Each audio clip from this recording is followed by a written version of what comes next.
Bienvenidos a una nueva edición de Somos Libros, Seámoslo Siempre. Mi nombre es José María Salazar Núñez. Primero quiero empezar agradeciendo a Pinturas Majestad. Ya sabes, Pinturas Majestad es bueno para ti. Y hoy día tenemos un gran programa. Empecemos de una vez porque de verdad va a ser conversaciones muy interesantes.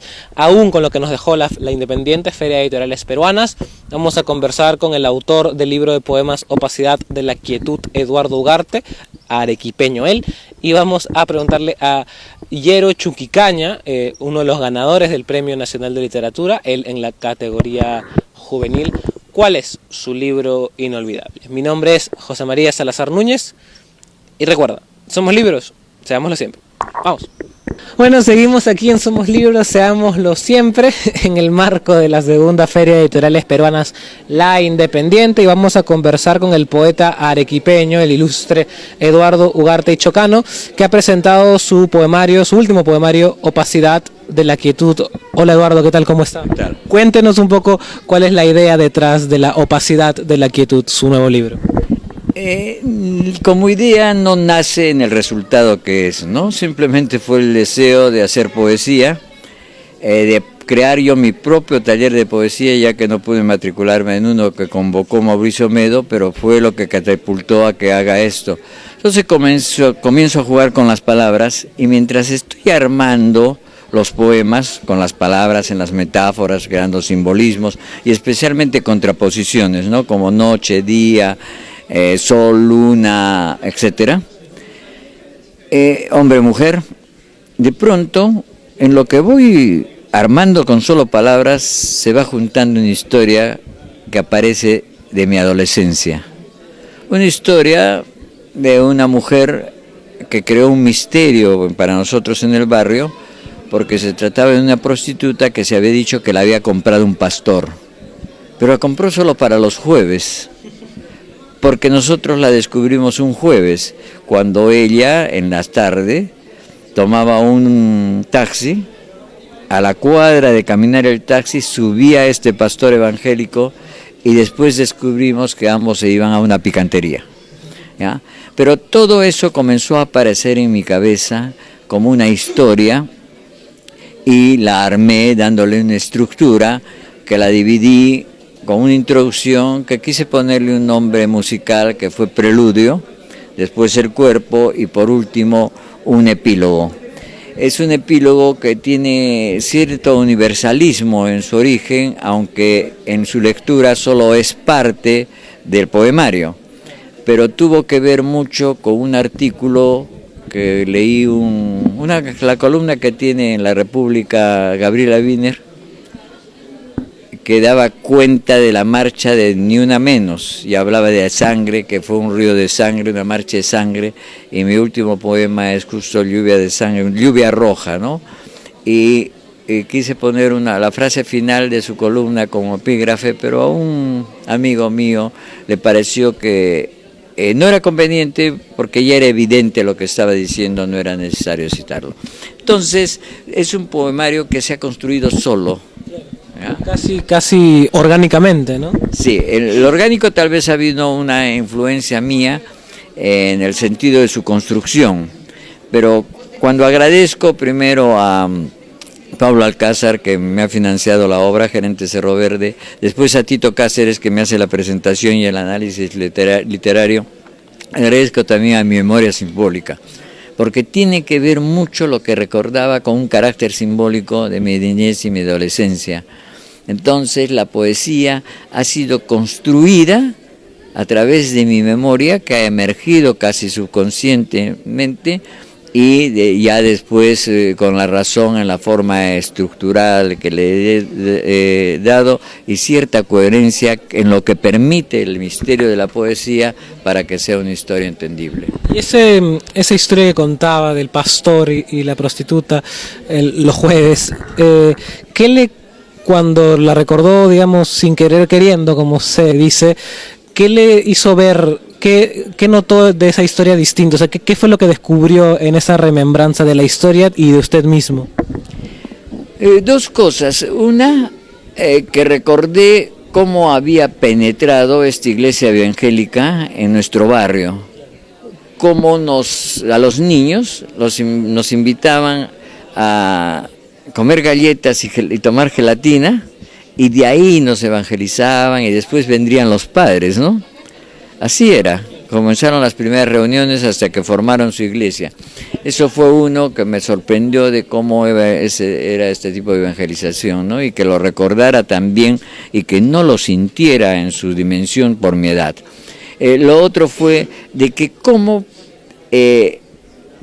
la cultura, no la libresca, sino la cultura como experiencia personal, puede estar tan arraigada en nosotros y a veces hacer que nuestras acciones no las distingamos con ese origen, sino simplemente con una actitud cotidiana.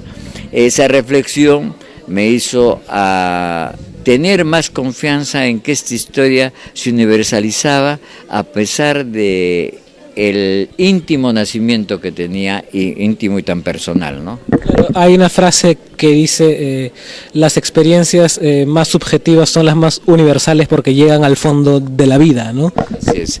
Y creo que es lo que nos emparenta en la especie, ¿no?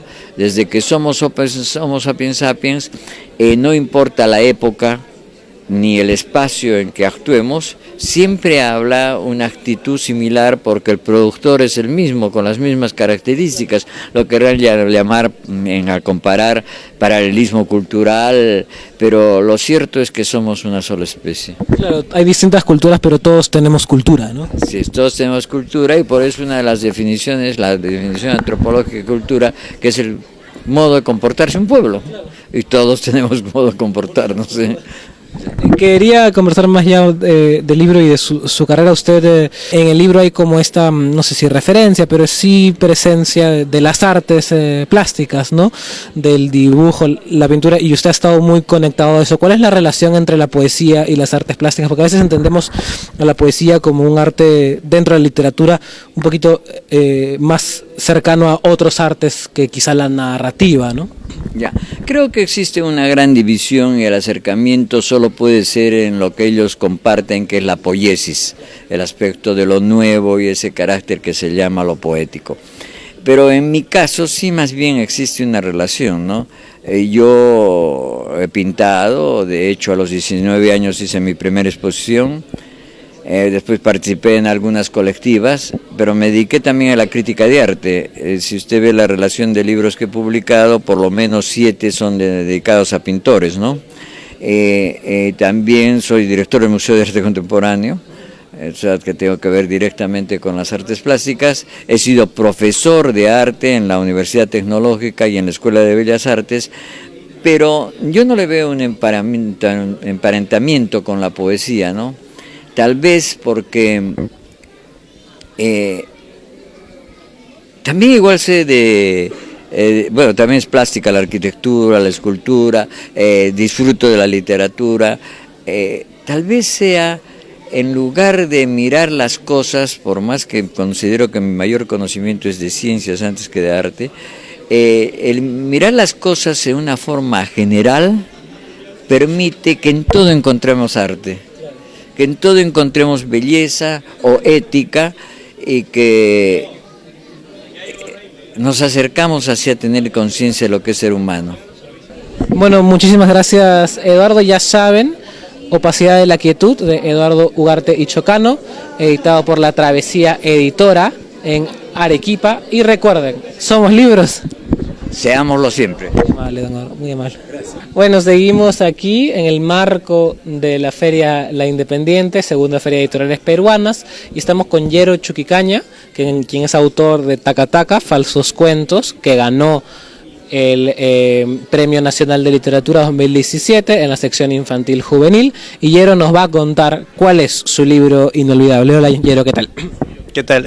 Mi libro inolvidable creo que sería uno de Raymond Carver, que es un autor estadounidense. El libro titula Si necesitas, llámame, y es una colección de relatos sobre esposos y esposas decepcionadas de la vida en Norteamérica.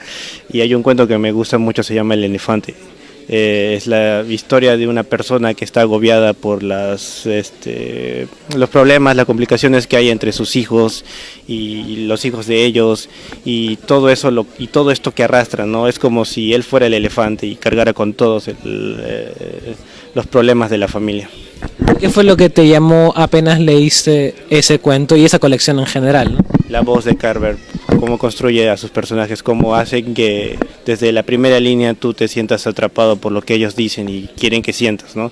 Es como que no sucede nada porque las historias son tan elementales, son historias que toman elementos de la vida cotidiana, pero sin embargo en la cotidianidad está lo especial, ¿no? Encuentras una revelación al final de cada cuento. Bueno, ya saben, si necesitas llámame, de Raymond Carver, uno de los mejores cuentistas de Estados Unidos y del siglo XX, y también hablando de cuentos, falsos cuentos, Taca Taca de Yero Chuquicaña en la editorial Aleceya, y por supuesto, Somos Libros. Seámoslo siempre. Listo, gracias, ahora sí. Bueno, eso ha sido todo por hoy. Muchísimas gracias a Eduardo Ugarte, a Yero Chuquicaña, a la organización de la Feria de la Independiente, Feria de Editoriales Peruanas, y a Pinturas Majestad. Ya sabes, Pinturas Majestad es bueno para ti. Y muchísimas gracias a ti también por ver, likear, compartir en Somos Libros en Facebook, en CNB en Facebook y en nuestra página web cnbtvdigital.com, donde no solo puedes encontrar y ver todos los programas de Somos Libros, sino también de la diferente programación que ofrece CNB. Mi nombre es José María Salazar Núñez y conmigo será hasta la próxima. Mientras tanto, recuerda, Somos Libros, leámoslo siempre. Chao.